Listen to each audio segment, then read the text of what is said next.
Europe could lose 160 billion in fuel taxes. With Europe's gas phase-out plans now within view, the countries there could be set to lose significant funding from fuel taxes in the coming years.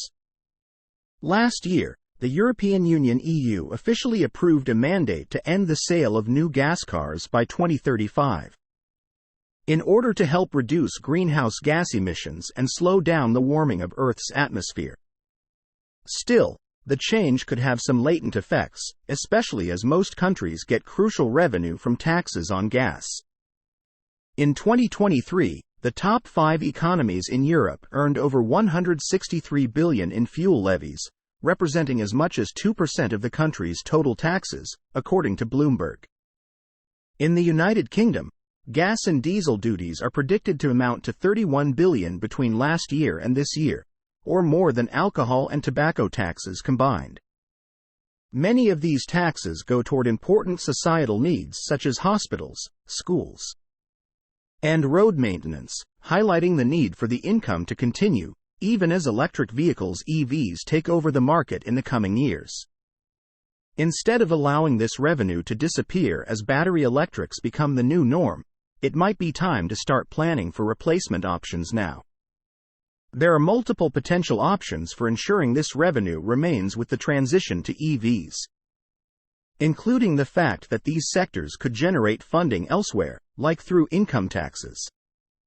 However, some also argue that this approach, not unlike the option of taxing car sales outright, wouldn't account for how much a person uses their vehicle, potentially increasing congestion and removing incentives to buy more efficient vehicles.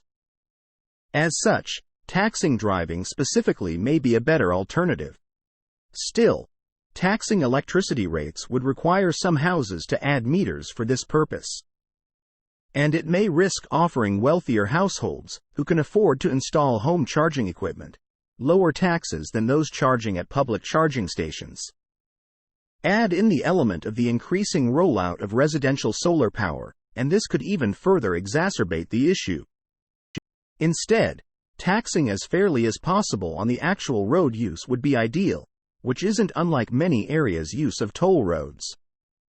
Whether using annual checkups and registration practices to determine how many miles a given vehicle drives per year, or using something else like GPS, this approach seems like it could offer a more level playing field across socioeconomic lines. In any case, beginning to consider these options now will be imperative for government officials to avoid losing this funding in the future.